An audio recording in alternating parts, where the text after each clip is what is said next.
The courthouse smelled of old wood and broken promises. I stood in the marble hallway, my arms aching from the weight of the carrier where my 3-month-old daughter slept, oblivious to the world that was about to shatter around us. The fluorescent lights buzzed overhead, harsh and unforgiving, casting shadows that made everyone look like ghosts. My reflection in the polished floor showed a woman I barely recognized. Hollow-eyed, thinner than I'd ever been, wearing a clearance-rack dress that hung loose on my frame. I'd tried to look presentable, to have some dignity for this moment, but exhaustion had won. It always did these days. The baby stirred, making those small sounds that meant she'd wake soon, hungry and demanding in the way only infants could be.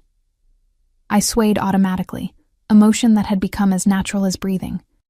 3 months of sleepless nights, of doing this alone, of watching my bank account dwindle to almost nothing. 3 months since I'd discovered the truth about Marco, my husband, the man I'd loved with everything I had, the man who'd promised me forever and given me exactly 3 years before discarding me like trash. Room 304, Family Court Division. The numbers swam in my vision as I approached the heavy oak door.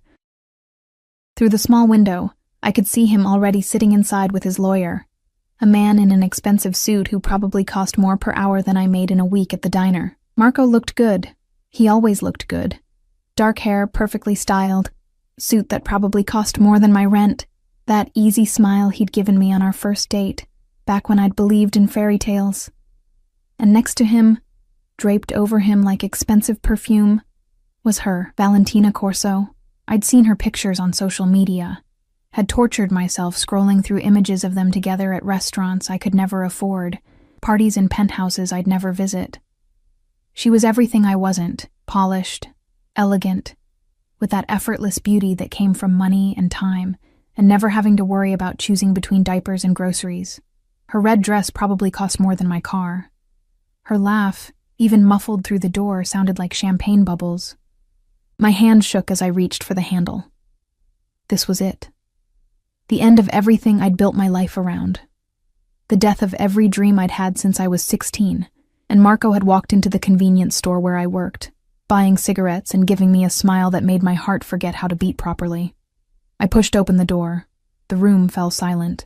Marco's laugh died mid-sound, his face going slack in a way I'd never seen before.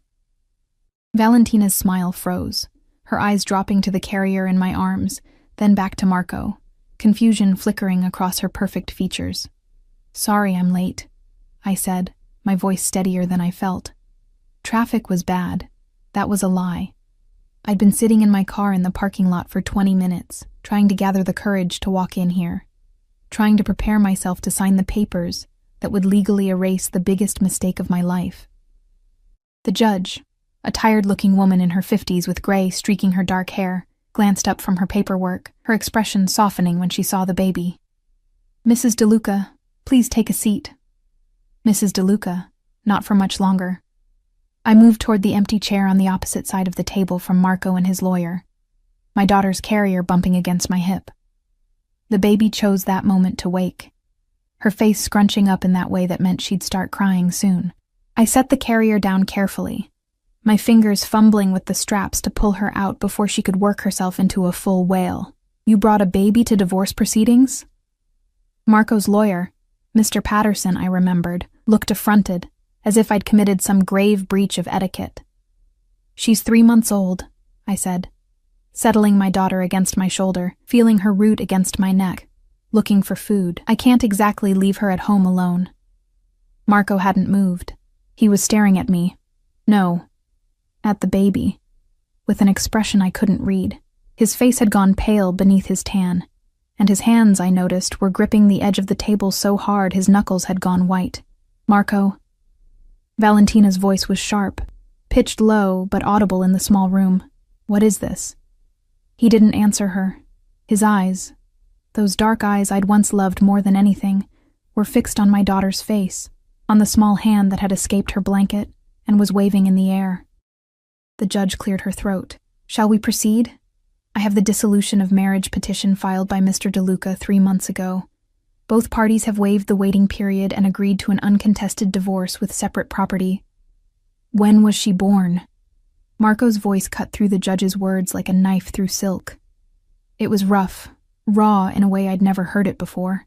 I looked at him directly for the first time since entering the room. February 14th, Valentine's Day. Ironic, isn't it? 3 months ago. His voice was flat now, emotionless. I filed for divorce 3 months ago. Yes. I shifted the baby to my other shoulder, trying to soothe her growing fussiness. I got the papers in the hospital. You have excellent timing. Valentina's perfectly manicured hand landed on Marco's arm. Marco, what is she talking about? Who is this woman? His wife, I supplied helpfully, meeting her shocked gaze. Well, for another few minutes at least. Gianna DeLuca, though I'll be going back to Moretti after this. I paused, then added, and this is Lucia, his daughter. The silence that followed was so complete. I could hear the clock on the wall ticking, could hear someone walking past in the hallway outside, could hear my own heartbeat thundering in my ears. Marco stood up so abruptly, his chair scraped against the floor with a sound like a scream. That's not... You can't... Can't what? Something hot and bitter rose in my throat, months of pain and anger and exhaustion bubbling up all at once. Can't prove she's yours? I have the DNA test in my bag if you want to see it. Can't believe you'd have a child with me? Why not? We were married, Marco. We had sex. This is what happens. You told me you were on birth control. His voice was accusatory now, and I saw Valentina flinch beside him. I was. My daughter started to cry in earnest now, her small face turning red. I stood, bouncing her automatically, years of maternal instinct packed into 3 short months. 99% effective isn't 100%. Congratulations. You're in the lucky 1%. The judge was watching this exchange with the weariness of someone who'd seen too many families implode in this room. Perhaps we should take a short recess. No. I surprised myself with the firmness in my voice. No, let's just get this over with. He wants a divorce. I'm here to give him one. I don't want anything from him. No alimony, no child support, nothing. He can sign away his parental rights while we're at it. We'll be fine on our own. That was a lie, too. I had $300 in my checking account. I was 2 months behind on rent, and my car was making a sound that promised an expensive repair I couldn't afford. But I'd figure it out. I always did. Gianna. Marco started, but I cut him off. Don't say my name like that. Don't look at me like I'm the one who did something wrong here. My voice cracked, and I hated myself for it, hated the tears that were threatening to fall. You want to know when I found out I was pregnant? 3 days after I found the messages on your phone. 3 days after I discovered you'd been sleeping with her for 6 months while I was planning our future, picking out baby names for children I thought we'd have together someday. I saw Valentina's face go white, saw her hand slip from Marco's arm. I found out I was pregnant on the same day I found out my marriage was a lie. I continued, the words pouring out now like blood from a wound. And you know what the worst part was? For about 5 minutes I was happy. For 5 stupid, naive minutes, I thought maybe a baby would fix everything. Maybe you'd come home and love me again. The baby was screaming now, her cries echoing off the walls. I couldn't calm her, couldn't calm myself. Everything was falling apart, and I couldn't stop it. But you filed for divorce instead, I finished, my voice barely a whisper beneath my daughter's wails. So here I am. Let's sign the papers and end this. The door to the courtroom burst open. 3 men in black suits entered, moving with a precision that made my skin prickle with warning. They weren't lawyers. Something about the way they carried themselves, the way their eyes swept the room cataloging exits and threats, screamed danger. The one in front was older, gray at his temples, with a scar running from his eyebrow to his cheekbone. He looked at Marco with an expression of profound disappointment. We need to leave, he said. Now. Marco's face had gone from pale to ashen. Salvatore, this isn't... The Constantines know about the shipment. The man, Salvatore, said quietly. 3 of our warehouses burned last night. They're sending a message. We need to move you and Miss Corso to the safe house until... He stopped mid-sentence, his eyes landing on me and the baby for the first time. The air in the room changed. It was like watching a switch flip, watching this dangerous man's entire demeanor shift from urgency to something else. something cold and calculating that made my stomach drop. "Who is this?" he asked, his voice soft now, which somehow made it more terrifying. "No one," Marco said quickly. "My ex-wife. We're just with your child." It wasn't a question. Salvatore's eyes, dark and knowing, moved from my face to Lucia's, then back to Marco. "Your daughter." "It's complicated. It's very simple, actually." A new voice came from the doorway, and I felt the temperature in the room plummet. The man who entered made everyone else in the room look small. He wasn't extraordinarily tall, maybe 6 feet. But he carried himself like he owned not just the room, but the entire building, the city, the world. His suit was black, perfectly tailored, and probably cost more than my entire year's salary. Dark hair, sharp features, and eyes that seemed to see straight through me. He looked at the scene before him, Marco and Valentina, me and the baby, the judge frozen behind her desk, and smiled. It wasn't a nice smile. "Marco De Luca," he said, his voice carrying an accent I couldn't quite place. Italian, but refined, educated, with an undertone of violence that made my pulse spike. "Caught between wives. How very common." "Mr. Dante," Marco breathed, and I heard fear in his voice. Real, genuine fear. I can explain." "Can you?" The man, Dante, moved further into the room, and I noticed how everyone seemed to shrink away from him, how even Salvatore stepped aside respectfully. "Explain how you stole from my family? Explain how you thought you could skim money from our shipments, and we wouldn't notice? Explain how you've been feeding information to the Constantines?" The words washed over me like ice water. Stole, shipments, Constantines. The pieces clicked together in my mind with horrifying clarity. Marco wasn't just a businessman like he'd told me. He wasn't just managing a import-export company. He was a criminal, a thief. And he'd stolen from someone very, very dangerous. "I didn't," Marco started, but Dante raised one hand and he fell silent immediately. $2 million, Dante said conversationally, as if discussing the weather. "That's what you took. And now the Constantines are at war with us because of the intelligence you sold them." He paused, his eyes moving around the room before landing on me. "The standard punishment for such betrayal is death, for you and everyone connected to you." My arms tightened around Lucia automatically, my body moving to shield her even as my mind screamed at me to run.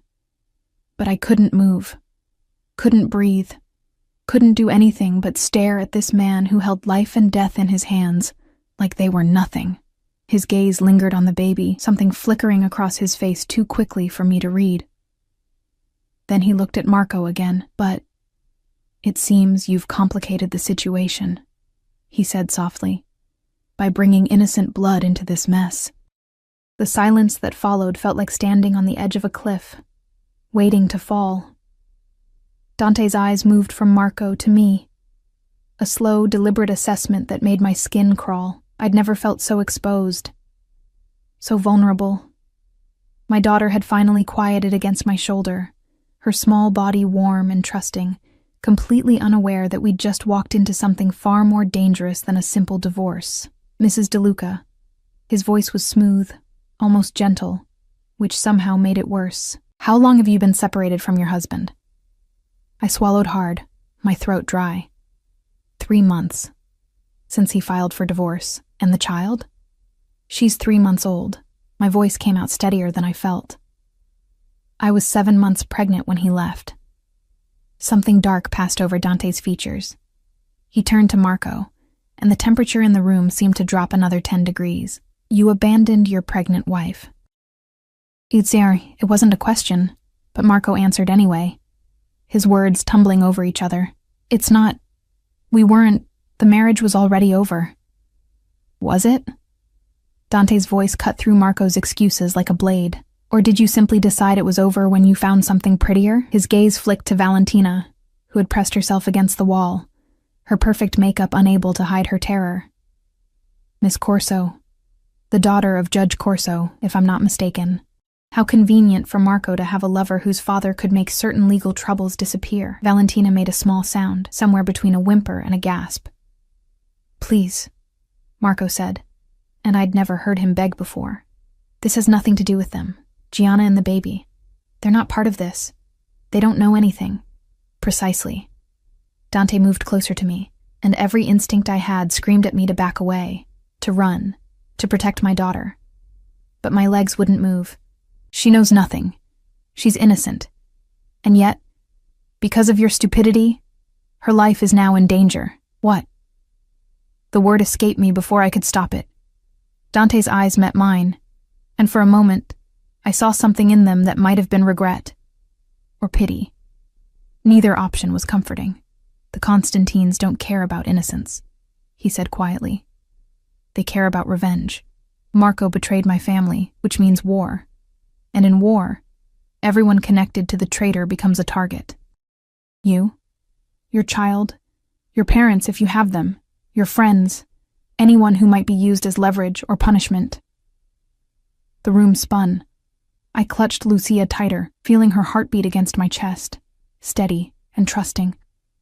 But I left him. I'm divorcing him. I don't want anything to do with him. They won't care. Salvatore spoke up from behind Dante, his scarred face grim. They'll see you as his wife, his child as his blood. That makes you both collateral. This is insane. My voice rose, panic finally breaking through the shock. I didn't do anything. I don't even know what he did. I thought he managed shipping logistics for a legitimate company. I didn't know. Of course you didn't. Dante's voice held a strange note, almost like approval. You were the perfect little wife, weren't you? Believing his lies, keeping his house, waiting for him to come home while he built his empire on stolen money and betrayal. The words stung because they were true. I had been that naive, that trusting. I'd believed every lie, every excuse for late nights and business trips. I'd been so desperately in love that I'd ignored every red flag. What do you want from me? I asked, hating how small my voice sounded. Dante studied me for a long moment, his expression unreadable. Then he turned to Marco. $2 million. You have 72 hours to return what you stole, plus interest. 20%, compounded monthly since you began your theft. That brings your debt to approximately $3 million. Marco's face went gray. I don't have that kind of money. I spent it. Investments. The apartment. Then you'll liquidate everything you own. Dante's voice was flat, final. The penthouse, the cars, the offshore accounts I know you have. Everything. And if you're still short, you'll work it off. 5 years of service to my family, doing exactly what I tell you, when I tell you. And if I refuse, the smile Dante gave him was terrifying in its pleasantness. Then I'll kill you here and now, and your daughter will grow up knowing her father died a thief and a coward. His eyes slid to Valentina. And Miss Corso will learn that loving the wrong man has consequences. You can't... Valentina started. But Salvatore moved toward her and she fell silent, pressing harder against the wall. I can do whatever I want, Dante said mildly. That's what power means, Miss Corso. Something you'll understand soon enough, since you're now part of this mess, too. He turned back to me, and I saw him really look at my daughter for the first time. Lucia had fallen asleep again, her small fist curled against my collarbone, completely peaceful. Something crossed Dante's face. Surprise, maybe, or something softer that disappeared too quickly to name. How old did you say she was? 3 months. I couldn't keep the protective edge from my voice. 12 weeks, exactly. And you've been alone this entire time? No help from Marco? No support? I lifted my chin, finding some shred of pride in the wreckage of my life. I don't need his help. I have a job. I have an apartment. We're fine. Where do you work? The question was asked casually, but nothing about this man was casual. Every word felt like a test. Every answer a potential trap. Ruby's Diner on 5th Street, I said. I waitress. Night shifts mostly, so my neighbor can watch Lucia while she sleeps. And during the day? I sleep when she sleeps, when she lets me. I knew I sounded defensive, but I didn't care. I'm managing. Are you? His gaze moved over me, cataloging details I wished he couldn't see. The dark circles under my eyes, the way my clothes hung loose, the tremor in my hands from exhaustion and fear. You look like you haven't slept properly in months. When was the last time you ate a full meal? I eat. Another lie. I ate whatever was left over at the diner, whatever I could afford after paying for formula and diapers and the mounting stack of medical bills from Lucia's birth. Mr. Dante, the judge interjected, her voice carefully neutral. This is highly irregular. If you're planning to conduct business, perhaps... You'll wait, Dante said without looking at her. This concerns me now. The judge subsided immediately, and I realized with growing horror just how much power this man wielded. A judge, in her own courtroom, was afraid of him. I have a proposition for you, Mrs. DeLuca.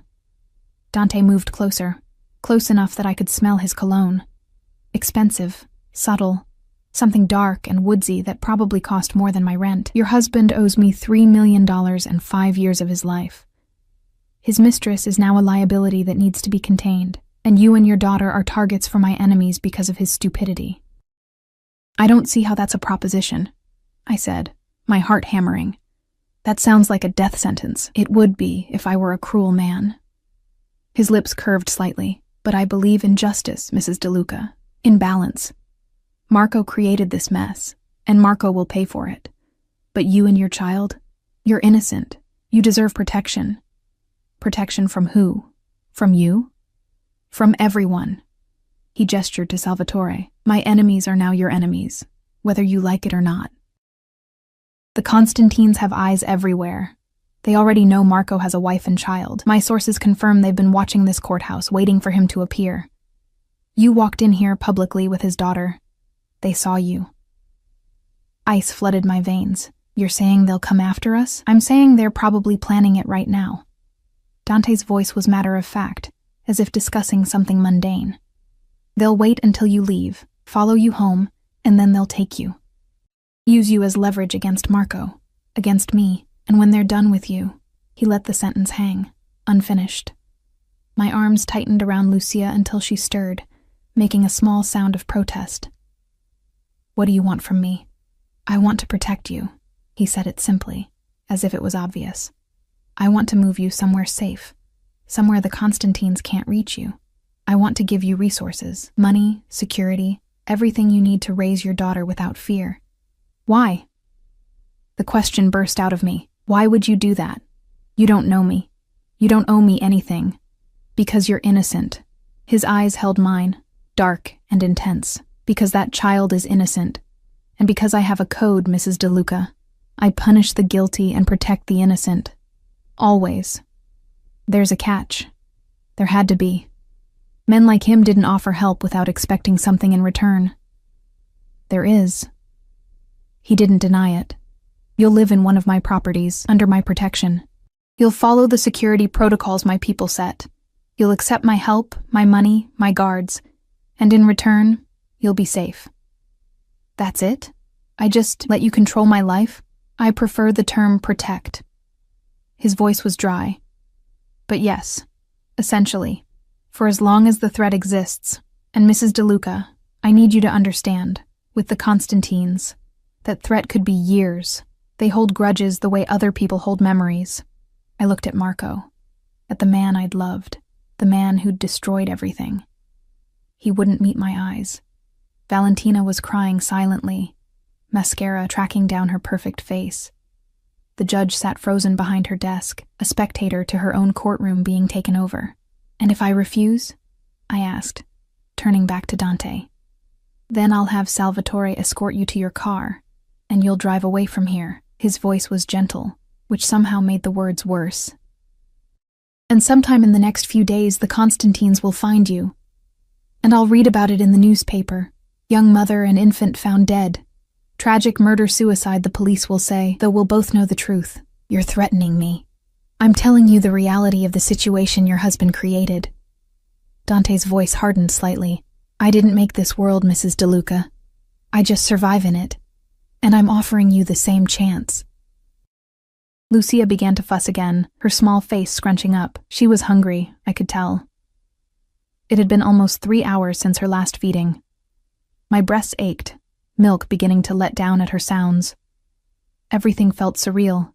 Standing in this courtroom, holding my daughter, discussing my life like it was a business transaction with a man who could order my death as easily as ordering coffee. How do I know you won't hurt us? I asked quietly. How do I know this isn't just another cage? Something flickered across Dante's face, too quick to read. You don't. You'll have to trust me. Trust a mob boss? The words escaped before I could stop them, and I saw Salvatore tense, saw Marco close his eyes in despair. But Dante laughed.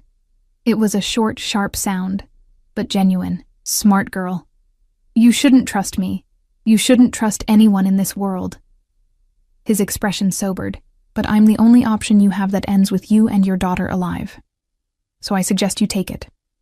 The clock on the wall ticked loudly in the silence. Lucia's fussing grew more insistent.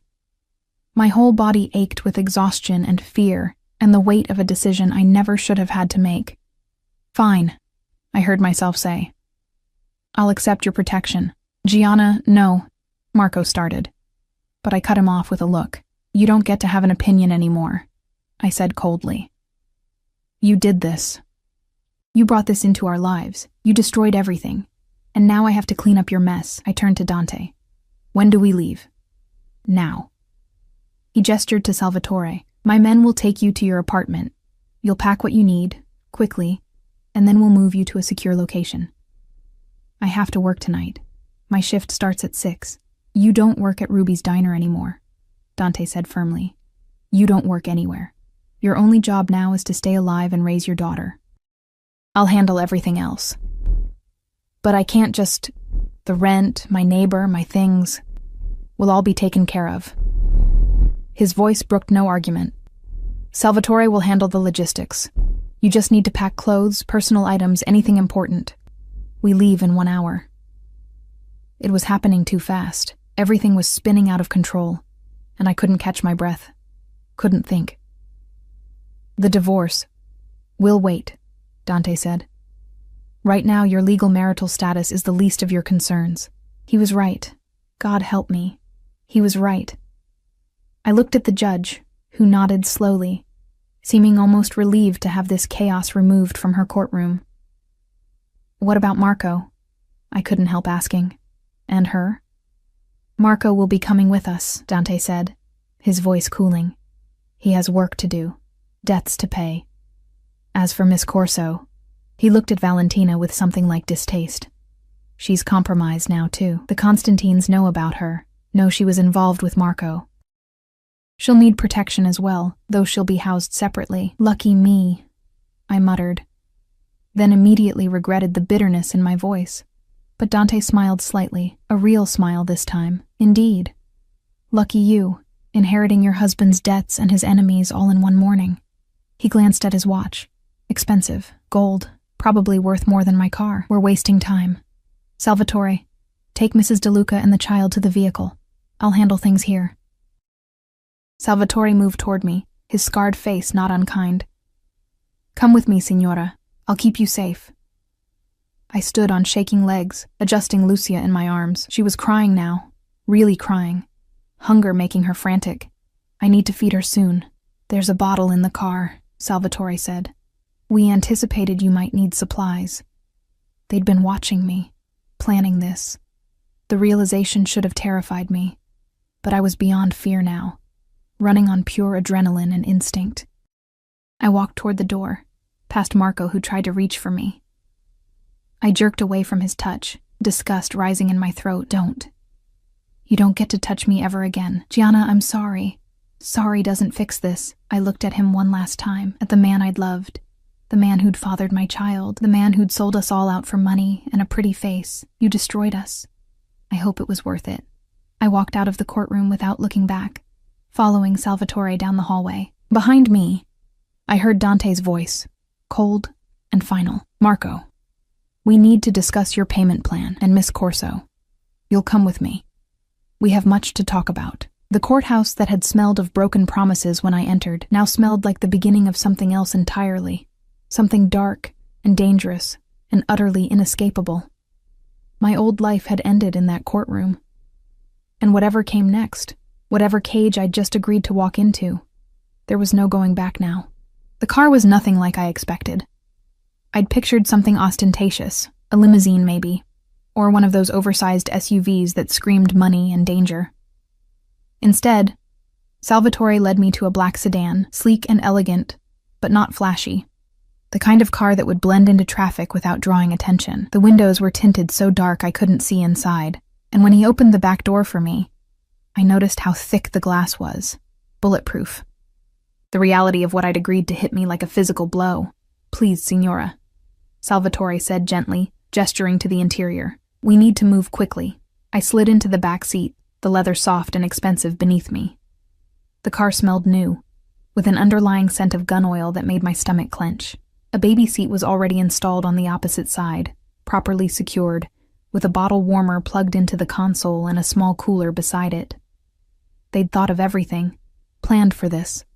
How long had they been watching me? Salvatore got into the driver's seat as another man, younger, with hard eyes and a gun visible in his shoulder holster, took the passenger seat. Neither spoke as we pulled away from the courthouse.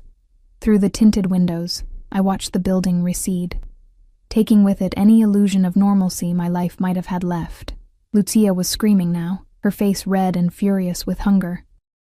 My milk had let down completely, soaking through my dress, adding humiliation to fear. With shaking hands, I tried to settle her, tried to figure out the bottle warmer while she thrashed in my arms. "Here, let me."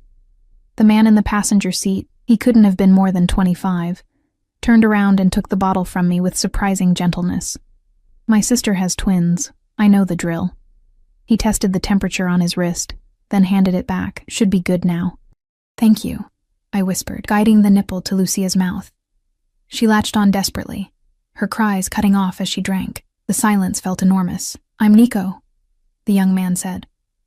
"I'll be part of your security detail. That's Salvatore, obviously. You'll meet the others at the house." "How many others?" 4 more, rotating shifts.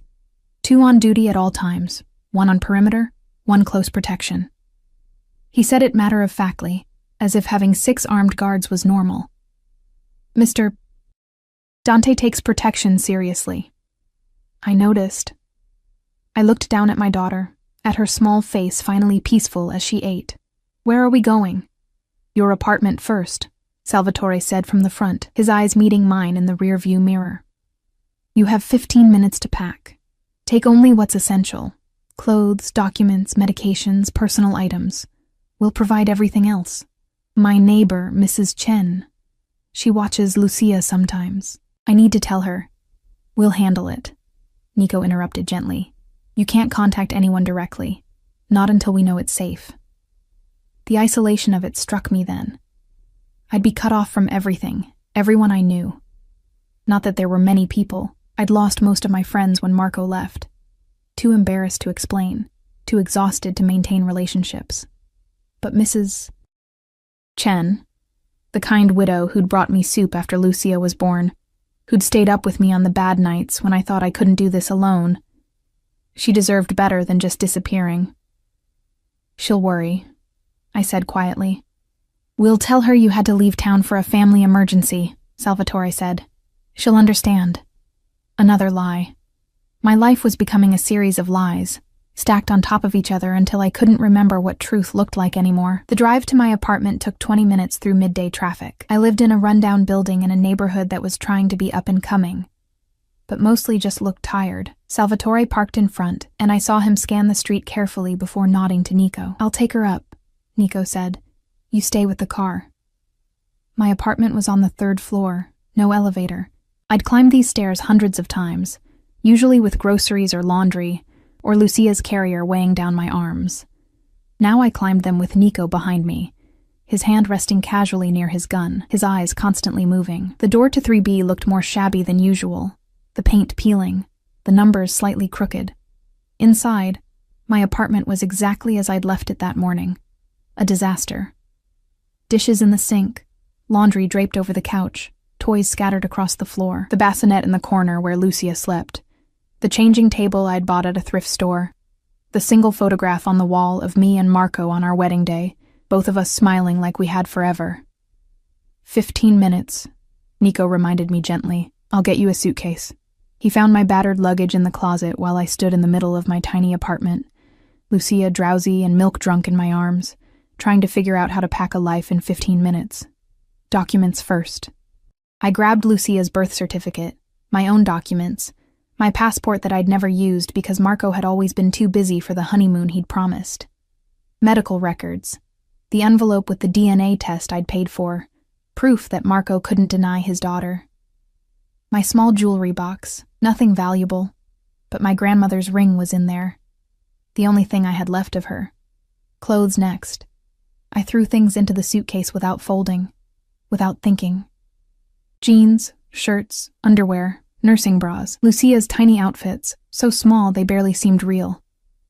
Diapers, wipes, the stuffed rabbit Mrs. Chen had given her. "Signora, we need to go," Nico said, after what felt like seconds but must have been close to 15 minutes. "Wait." I grabbed the photo off the wall, then hesitated.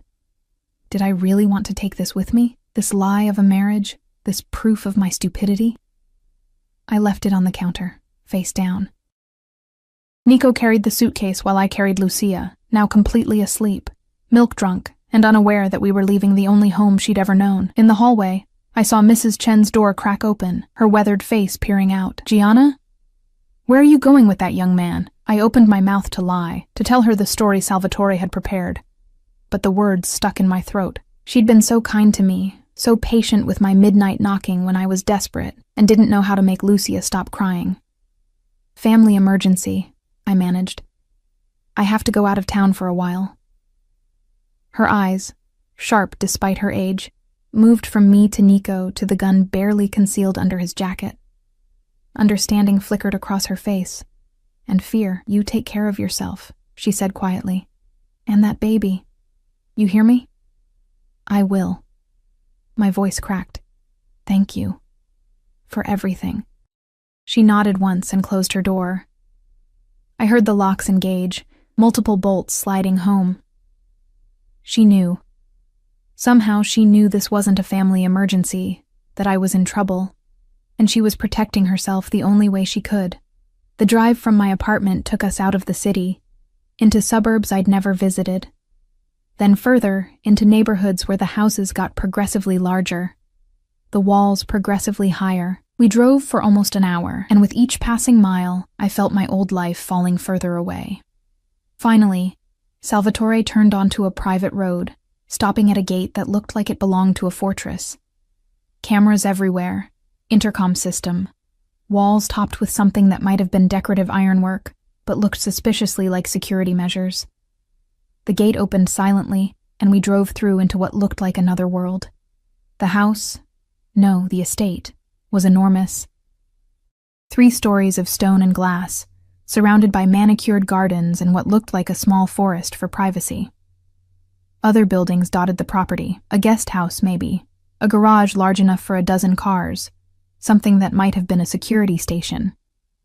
"Welcome to your new home, Signora," Salvatore said, pulling up to the main entrance. The door opened before we could knock, and a woman in her 50s appeared, elegant, composed, with kind eyes that reminded me of my mother. "Mrs. DeLuca, welcome.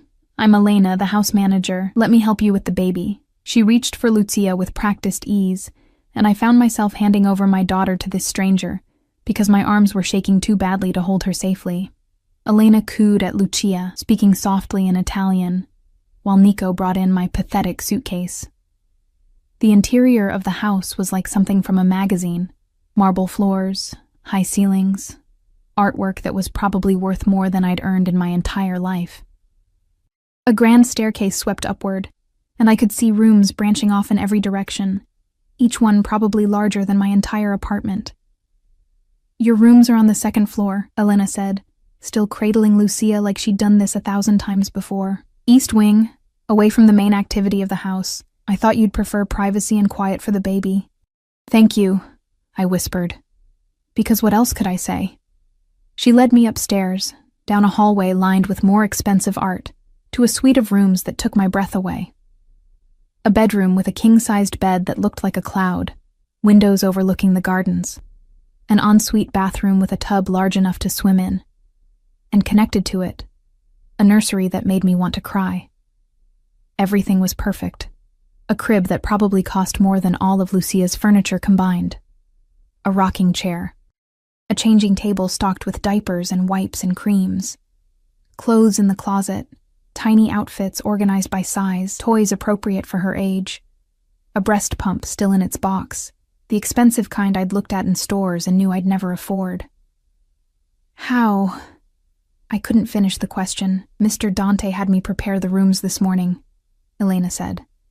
He told me you had a 3-month-old daughter and to prepare accordingly. She smiled at my expression. I raised 4 children of my own. I know what a mother needs. This morning? My voice came out faint, but he didn't even know. He knew you'd say yes. A new voice came from the doorway, and I turned to find Dante leaning against the frame, his jacket removed, sleeves rolled up.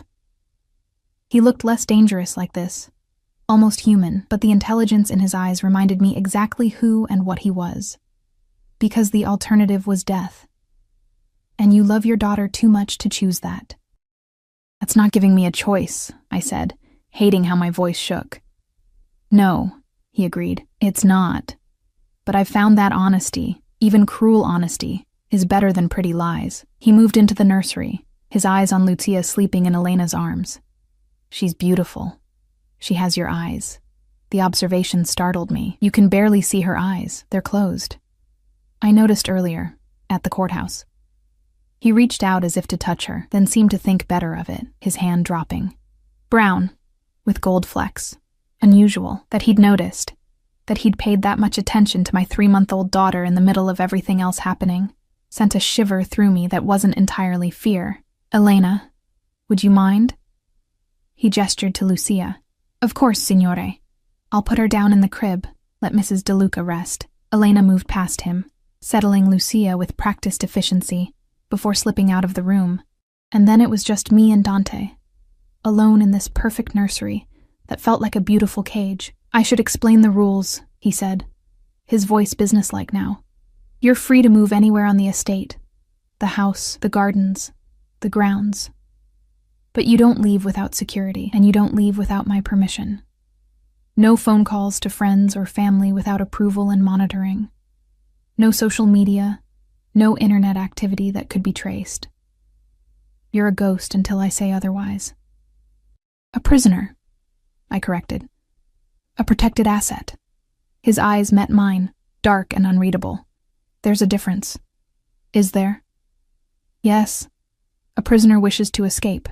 I'm hoping you'll be smart enough to understand that staying is survival. He moved closer, close enough that I could smell his cologne again, close enough to see the flecks of gray at his temples, the faint scar along his jaw.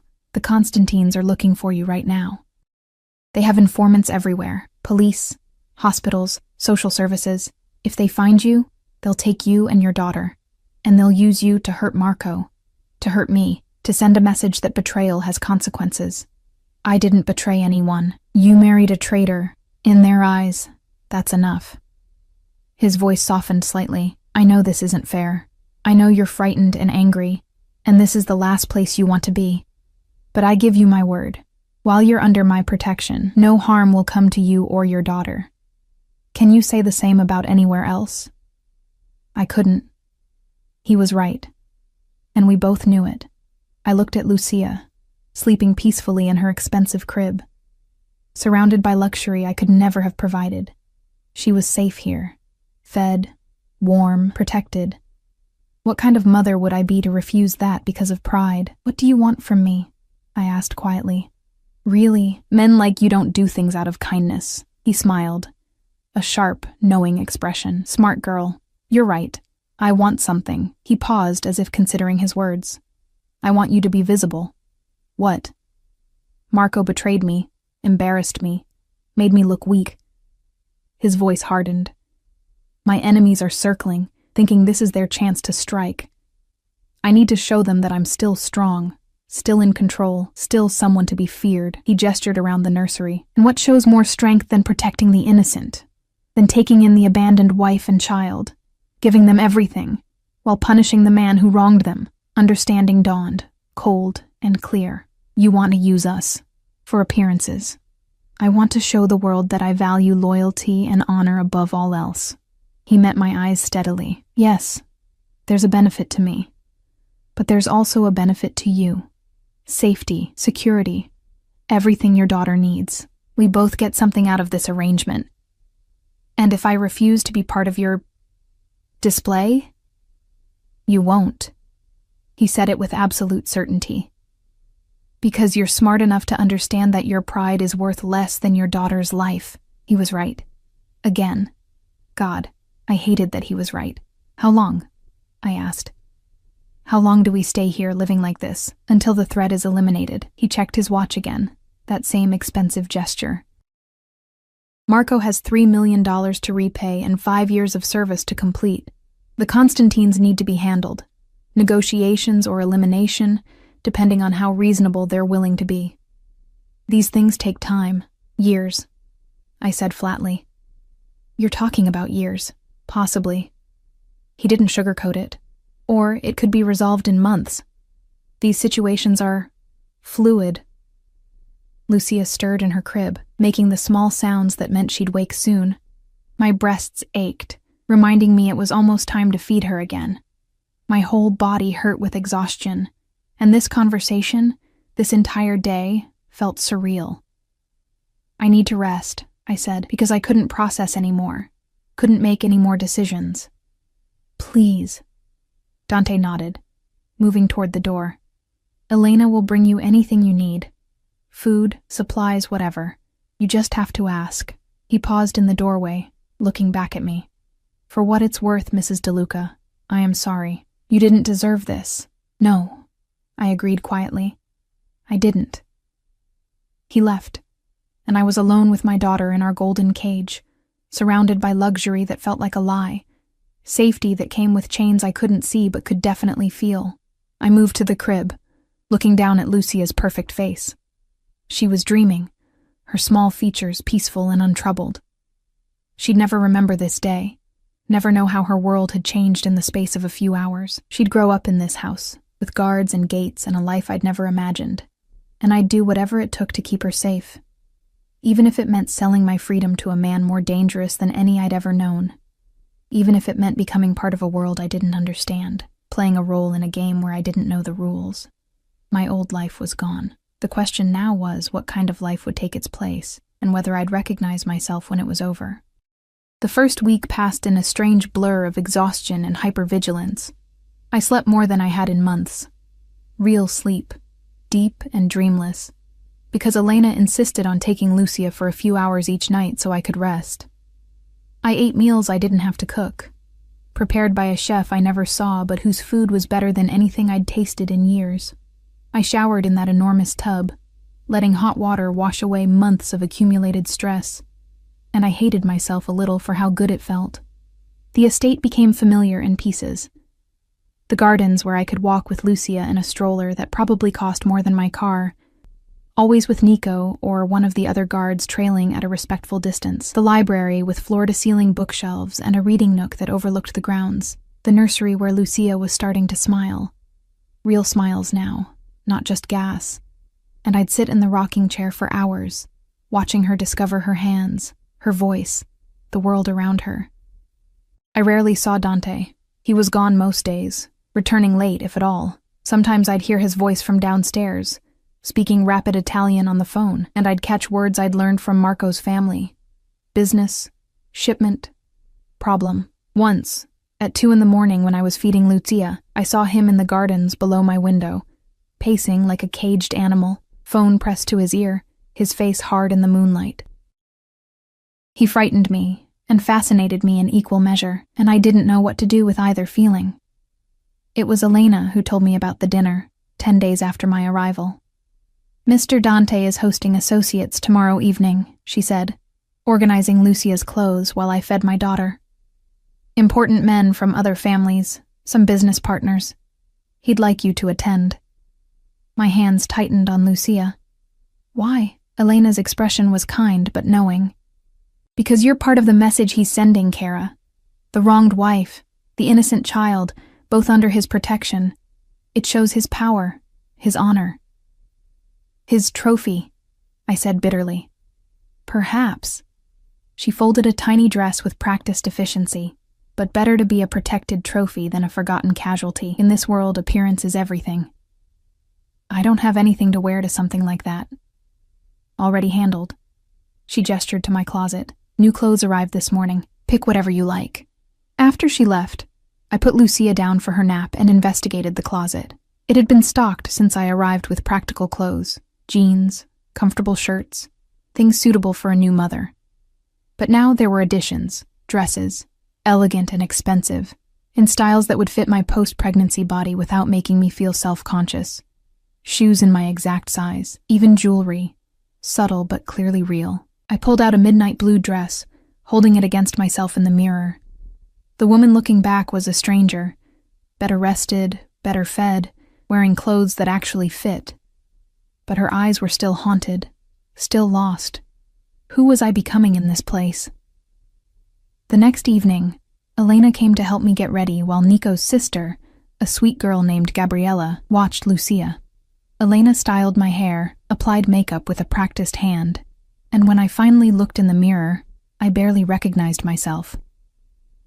"Beautiful," Elena pronounced. "Mr. Dante will be pleased." "I don't care about pleasing him," I said. But the words rang hollow even to my own ears. The dining room was on the first floor, a massive space with a table that could seat 20. Crystal chandeliers cast warm light over settings that probably cost more than I'd made in a year. Men in expensive suits were already gathered, speaking in Italian and English, their voices carrying the weight of power and danger. Dante stood at the head of the table, and when I entered, every conversation stopped. He looked at me. Really looked, his dark eyes traveling from my face down the dress and back up, and something flickered in his expression that made my breath catch. "Gentlemen," he said, his voice carrying easily. "May I introduce Mrs. Gianna De Luca?" He moved toward me, offering his arm like we were at some society ball. My honored guest.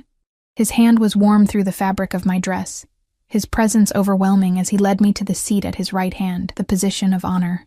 The men watched with expressions ranging from curiosity to calculation, and I felt like a deer surrounded by wolves. "Mrs. De Luca," one man said, older, with silver hair and cold eyes. "We've heard much about you, about your situation. Have you?" I kept my voice neutral, the way I'd learned to do with difficult customers at the diner. "Your husband's betrayal was quite spectacular," another added. $2 million. Such greed. $3 million, with interest. Dante corrected softly. "And he didn't just steal money, he sold information to our enemies. He endangered all of us. And yet you protect his wife and child." This from a younger man, maybe 40, with a scar running down his neck. Some might say that's weakness. The air in the room changed, tension crackling like electricity. I felt Dante go still beside me, felt the danger radiating from him like heat. "Some might say that," he agreed, his voice pleasant. "Those people would be wrong, protecting the innocent, punishing the guilty. That's not weakness. That's justice. That's honor." He looked around the table, meeting each man's eyes. "Or do you gentlemen disagree with those principles?" Silence. No one challenged him. "Mrs. De Luca and her daughter are under my protection," Dante continued. "Anyone who threatens them threatens me. I thought I should make that clear, so there are no misunderstandings. It was a warning and a declaration, and everyone in the room understood it. I was his now, whether I wanted to be or not. His to protect, his to display, his to use as proof of his power. Dinner was served, course after course of food I couldn't taste. Conversations in multiple languages swirling around me. The men talked business in careful euphemisms, discussed territory and shipments and problems that needed handling. I sat silently, Dante's trophy, proof of his honor, while inside I felt myself disappearing piece by piece. Halfway through the meal, my phone, the new one Dante had given me, monitored and restricted, buzzed in my clutch. I shouldn't have checked it during dinner, but something made me look. A photo. Grainy, taken from a distance, but unmistakable. My old apartment building, with police tape across the door to 3B. My door. The message beneath it was simple. "We know where you lived. We know where you worked. We're looking for you. Tell Mr. Dante the Constantines send their regards. The phone slipped from my nerveless fingers, clattering onto my plate. Dante's hand shot out, catching it before it could fall further, his eyes scanning the screen. His expression went hard, dangerous, and he stood abruptly. Gentlemen, please excuse us for a moment. He pulled me to my feet, his hand firm on my elbow, and led me from the dining room into a smaller study. The moment the door closed, I broke. All the fear I'd been holding back, all the stress and terror and exhaustion crashed over me like a wave, and I couldn't breathe, couldn't think, could only see that photo of my apartment building, my home violated. They found it, I gasped. They know where I lived, and they know you're not there anymore. Dante's voice was calm, grounding. Gianna, look at me. He'd never used my first name before. The sound of it in his accent made something in my chest tighten. You're safe, he said firmly. That apartment is empty. You're here, with me, where they can't reach you. Mrs. Chen is fine. Salvatore moved her to her daughter's house in New Jersey 3 days ago. She's safe. His hands came to my shoulders, steady and warm. I knew they'd find the apartment. I planned for it. You knew? Anger cut through the fear. You knew they'd do this, and you didn't tell me? Because you didn't need to know. His voice was harder now. You needed to rest, to recover, to bond with your daughter. Knowing the Constantines were systematically searching for you would have only added stress you didn't need. That's not your decision to make. Yes, it is. He didn't raise his voice, but the authority in it was absolute. You gave me that right when you agreed to my protection. I decide what threats you need to know about and when. That's what protection means, Gianna. I wanted to argue, to rage, to demand my autonomy back. But he was right. Again. If I'd known the Constantines were actively searching, I wouldn't have slept, wouldn't have eaten, would have driven myself into exhaustion worrying. He'd protected me from that, even if it meant lying by omission. I hate this, I whispered. I hate feeling powerless. I know. Something softened in his expression, but powerless and alive is better than empowered and dead. A knock at the door interrupted us. Nico's voice came through. Boss, we have a situation. Dante's jaw tightened. What kind of situation? Marco. He's here, demanding to see his wife and daughter. My stomach dropped. He can't. I don't want to see him. You don't have to. Dante's voice was firm. Stay here. I'll handle this. But I couldn't. Something in me, anger, maybe, or the need to finally confront the man who'd destroyed my life, made me follow Dante out of the study, through the house, to the main entrance where Marco stood between 2 guards, looking disheveled and desperate. Gianna. He lurched toward me, but the guards held him back. Thank God. I need to talk to you. I need to explain.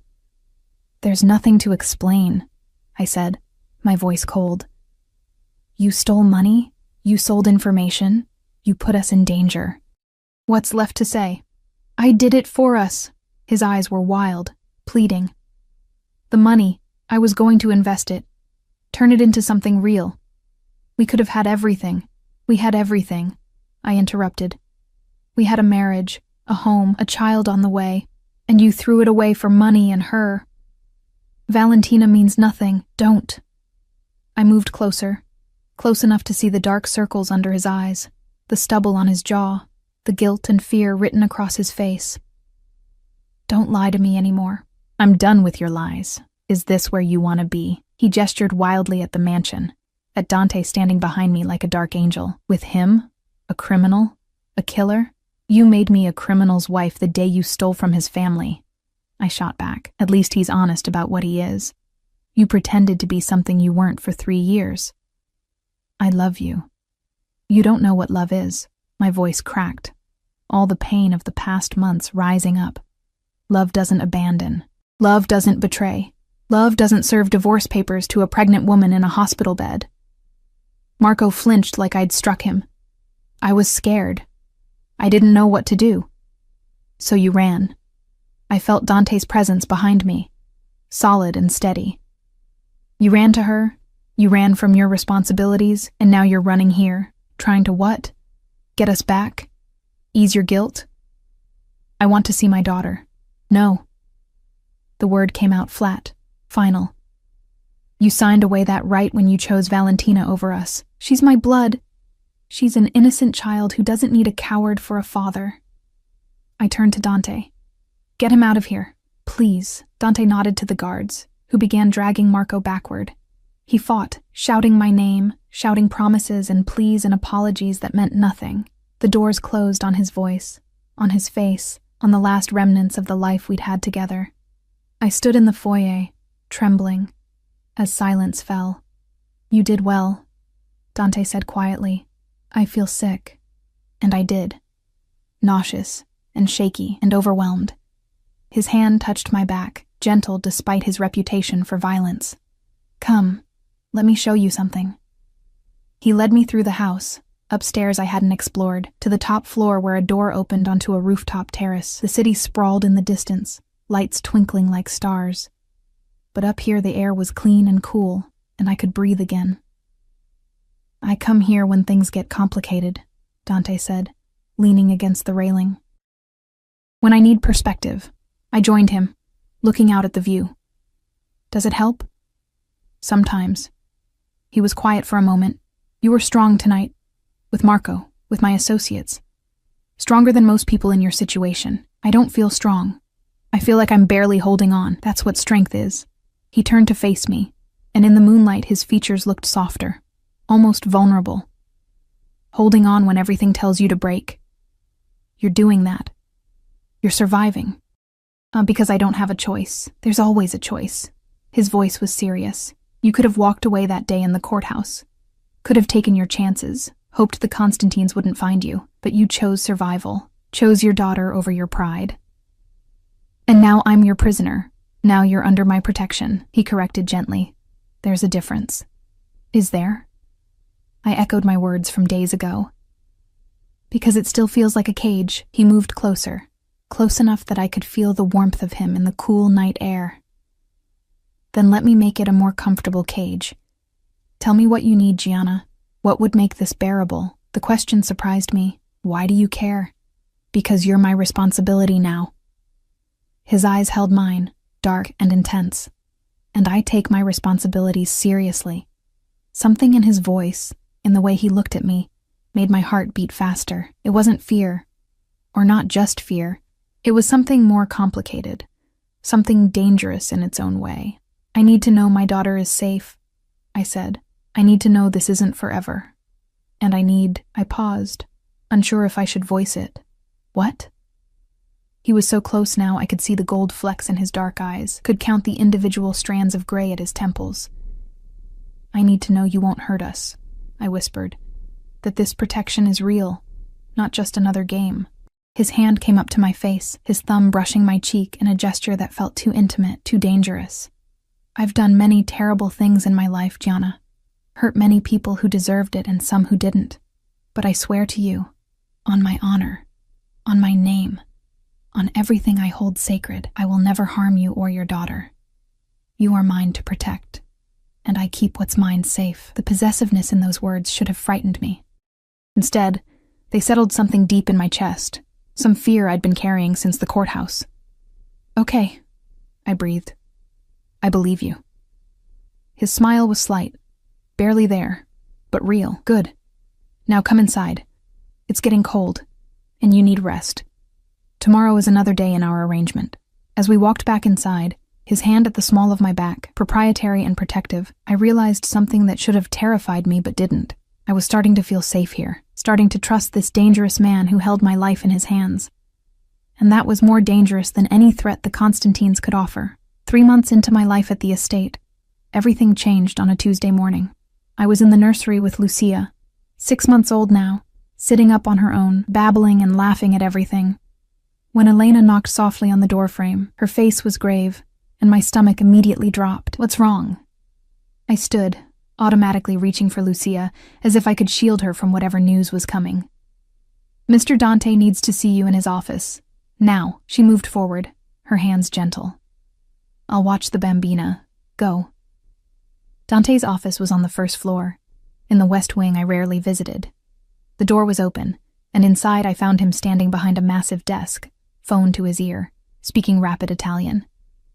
His face was harder than I'd ever seen it, and when his eyes met mine, something in them made my blood run cold. He ended the call abruptly, closed the door. I did, my hands shaking. What happened? The Constantines made their move. His voice was flat, emotionless, which somehow made it worse. They hit 3 of our warehouses last night, killed 2 of my men, and sent a message. They want you and Lucia in exchange for peace. The world tilted. What? They know you're here. They've known for weeks, apparently. They were just waiting for the right moment. He came around the desk, his movements controlled but dangerous. They're offering a trade, you and the child for a ceasefire, and a return to the old territory agreements. You can't... My voice cracked. You said we were safe here, you promised. And you are. He grabbed my shoulders, forcing me to look at him. I'm not giving you to them, Gianna. Do you understand me? I would burn this entire city to the ground before I let them touch you or Lucia. The ferocity in his voice, in his eyes, should have frightened me. Instead, it made something warm and dangerous bloom in my chest. Then what do? I whispered. We end this. His hands tightened on my shoulders. Tonight, I'm meeting with Constantine himself, along with the heads of the other families. We're going to settle this once and for all. A meeting? That sounds like a trap. It is. His smile was sharp, predatory. But it's one I'm prepared for. I've spent 3 months planning for this moment, building alliances, gathering intelligence. The Constantines think they're strong, think they can demand whatever they want. They're wrong. He moved to a cabinet, pulling out a file folder thick with documents. Marco's been useful, actually, singing like a canary about every Constantine operation he knows about. Every dirty deal, every illegal shipment, every judge and cop on their payroll. I've been feeding this information to the FBI for weeks. When I walk into that meeting tonight, I'll have leverage they can't ignore, and if that doesn't work, his expression went cold. Then we go to war. And I will win, Gianna. I always win. I believed him. God help me, I believed him completely. I want you and Lucia moved to the safe room until this is over, he continued. It's reinforced, fully stocked with its own security system. Salvatore and Nico will be with you. If anything goes wrong, don't. I couldn't hear him plan for his own death. Don't talk like that. I have to. His hand came up to my face, cupping my cheek with surprising gentleness. Because if something happens to me, you need to know what to do. There's money in an account under your name. Enough to disappear, to start over somewhere safe. Salvatore has the details. He'll get you out of the country if necessary. Dante. His name came out broken, and I realized with shocking clarity that I didn't want him to leave, didn't want him to walk into danger, didn't want to lose this man who'd become something I couldn't quite define over the past 3 months. I'll come back, he said softly. I promise you, Gianna. I'll come back. Then he kissed me. It wasn't gentle or tentative. It was claiming, possessive, desperate. His hand fisting in my hair, his body pressing mine against the desk. I should have pushed him away, should have remembered that this was my protector, my captor, the man who held my fate in his hands. But instead, I kissed him back, pouring 3 months of confusion and fear and something that felt dangerously like trust into the contact. When he pulled back, we were both breathing hard. When this is over, he said, his voice rough.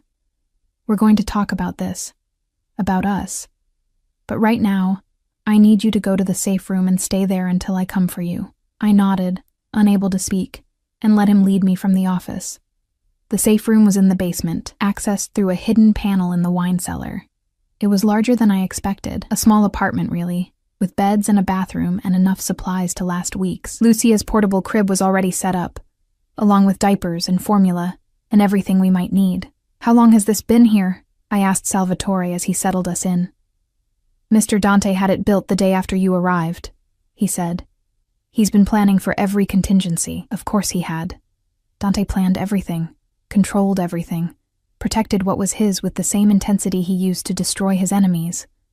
Hours passed. Nico and Salvatore took turns keeping watch while I paced with Lucia, trying to keep her entertained, trying not to imagine what was happening above us. The safe room had no windows, no way to see outside, and the isolation was suffocating. Around midnight, the lights flickered. Salvatore's hand went to his gun immediately. "Stay back. What's happening?" I clutched Lucia tighter. "I don't know. Could be nothing." The lights went out completely, plunging us into darkness. Emergency lighting kicked in a second later, dim and red. The sound of gunfire came from above us, muffled but unmistakable. Shouting, breaking glass. The unmistakable sounds of violence. "They found us," Nico breathed. "The Constantines found the estate." Salvatore was already moving, checking weapons, speaking urgently into his radio. "All units report. I repeat, all units report." Static answered him. "Shit. They've jammed our communications." More gunfire, closer now. The sound of the wine cellar door being blown off its hinges. "Get in the back room," Salvatore ordered, pushing me toward a smaller door I hadn't noticed. "Lock it from the inside. Don't open it for anyone except Mr. Dante or me. What about you? We'll hold them off as long as we can." Nico's young face was grim but determined. "Now go!" I ran, Lucia screaming in my arms, and slammed the door behind us. My fingers fumbled with the lock, a heavy deadbolt that slid home with a solid thunk. The room was tiny, barely larger than a closet, with a single cot and nothing else. Outside I heard the sounds of fighting. Gunshots, so many gunshots, and shouting in Italian and English. Salvatore's voice commanding and fierce. Nico's younger one, defiant. Then other voices I didn't recognize, and the terrible sounds of hand-to-hand combat, then silence. Horrible, complete silence. Lucia was hysterical now, her screams echoing in the tiny space. I tried to soothe her, tried to stay quiet, but she was 6 months old and terrified, and nothing I did could calm her. The door handle rattled. "Mrs. DeLuca." A voice I didn't recognize, smooth and cold. "We know you're in there. Open the door and we won't hurt the baby." I pressed myself against the far wall, my hand over Lucia's mouth to muffle her cries. She fought me, her small face red and furious, and I hated myself for it, but I couldn't let them hear her, couldn't let them know exactly where we were. "We can blow the door," the voice continued, "but that would be messy, dangerous for the child. You don't want that, do you?" A second voice, older. "Forget this. We don't have time. Dante's men are regrouping. We're not leaving without them. Constantine wants them both." The sound of something being placed against the door. The beep of a timer. They were going to blow it open. I looked around desperately for another exit, for anything that could save us, but there was nothing. Just walls and a cot, and the certainty that in seconds, men with guns would break through and take us or kill us or worse. Lucia screamed against my palm, and I whispered apologies into her hair, promised her I was sorry, so sorry, for everything, for marrying Marco, for being naive, for bringing her into this world of violence and danger. The explosion never came. Instead, the sound of gunfire erupted again, different this time. Closer, more controlled, and then a voice I recognized, rough with fury. "Where are they?" "Dante." "Safe room back section," Salvatore's voice answered, strained with pain. "Boss, we tried to hold them." "You did well. Nico?"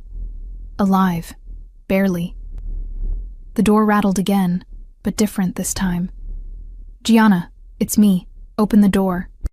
I stumbled forward, my legs shaking so badly I almost fell, and fumbled with the lock. The door swung open, and there was Dante. Blood splattered across his face and shirt, his eyes wild until they landed on me and Lucia. "Are you hurt?" He grabbed me, his hands running over my arms, my face checking for injuries. "Did they touch you?" "No, we're okay." I couldn't stop shaking. "Salvatore, Nico, we'll live." His jaw was tight. "The Constantines won't. Come on, we need to move. Now." He led us out of the safe room, stepping over bodies I tried not to look at. The wine cellar was destroyed, the beautiful bottles shattered and leaking red across the floor like blood.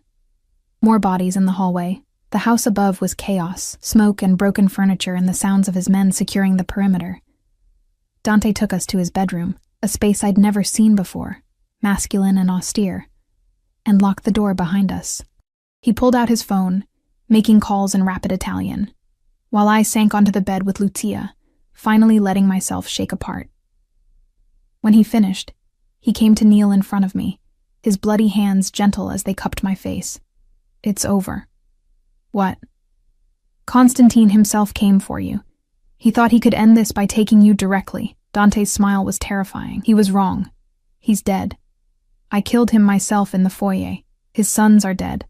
His lieutenants are dead or in FBI custody based on the information Marco provided. The Constantine family is finished."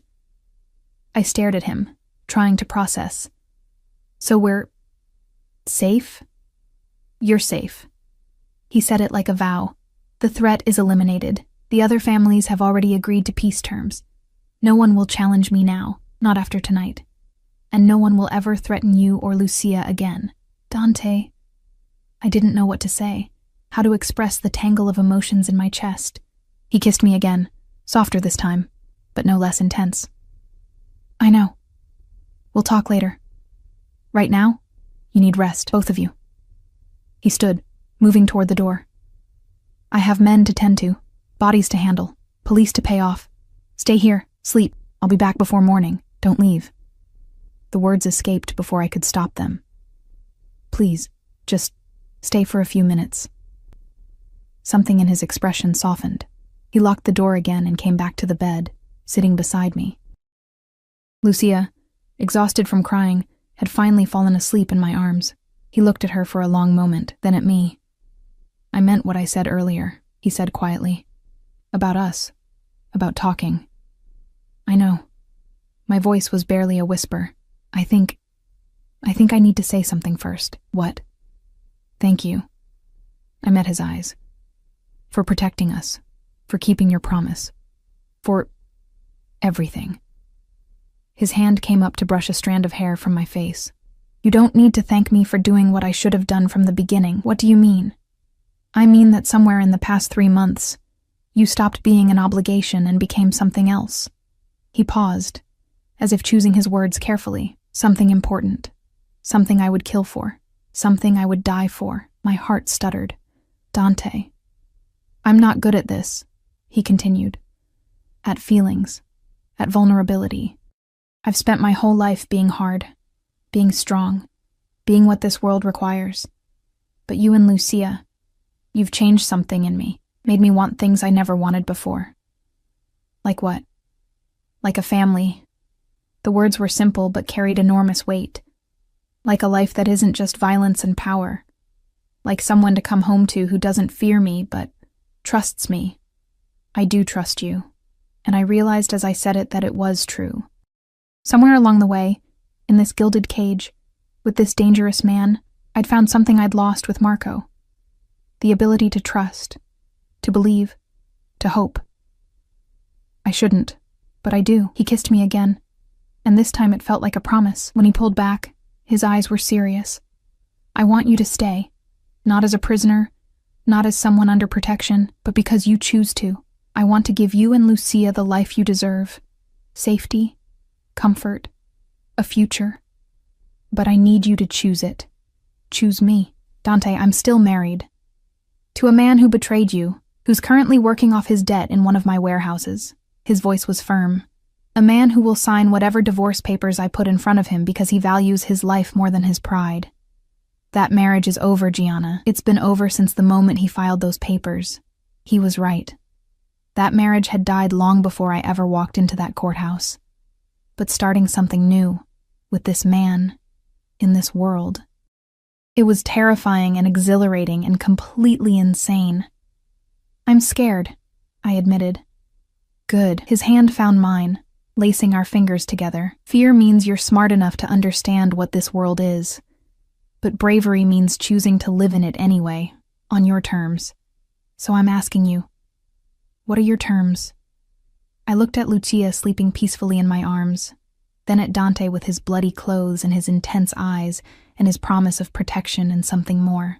I thought about my old life, the tiny apartment, the endless exhaustion, the loneliness that had consumed me.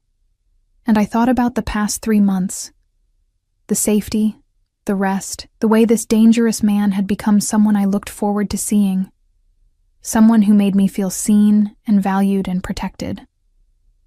My terms, I said slowly, are that this is a partnership, not you controlling me, not me being your trophy or your obligation. We're partners, equals. His eyebrow rose. Equals? In my world? In our world, I corrected. If I'm staying, if I'm choosing this, then it has to be ours. Both of us, building something together. For a long moment, he just looked at me. Then he smiled, a real smile, warm and genuine and almost boyish. Partners, I can work with that. And Lucia comes first, always. Whatever we are, whatever we become, she's the priority. Agreed.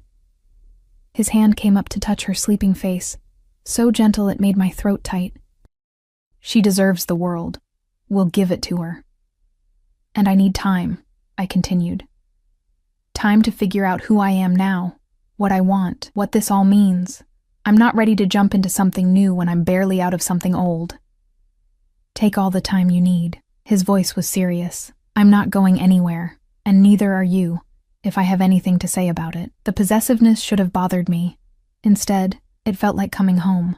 6 months later, I stood in a courthouse again. Different one this time. Different circumstances entirely. The judge signed the final divorce papers, and just like that, I was no longer Gianna DeLuca. I was Gianna Moretti again, free and legally unbound from the man who'd nearly destroyed me. Dante was waiting outside with Lucia, almost a year old now, toddling around with his hand holding hers, her laugh echoing through the hallway. When he saw me, he scooped her up and came to meet me, his eyes questioning. "It's done," I said.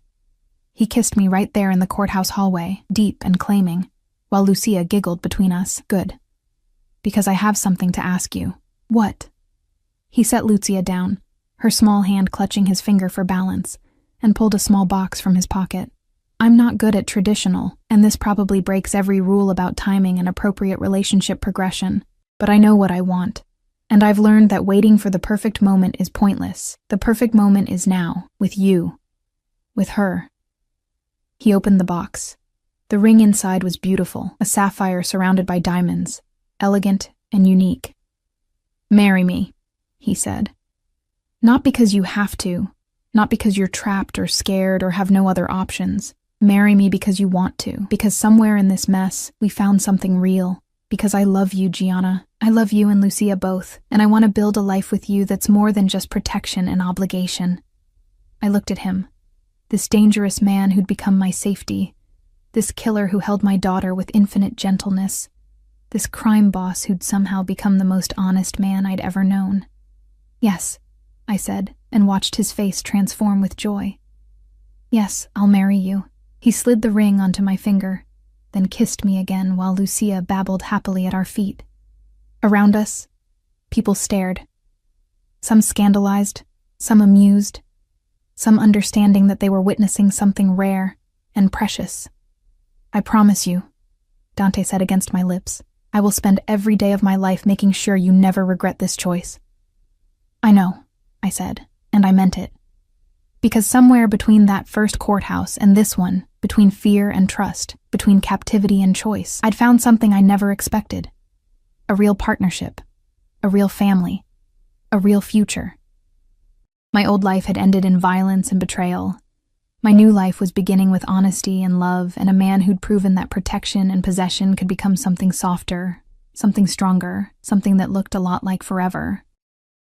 And as we walked out of that courthouse together, Dante carrying Lucia, his other hand laced with mine, both of us wearing matching rings that promised commitment and choice and love, I realized that sometimes the most beautiful things grow from the darkest soil.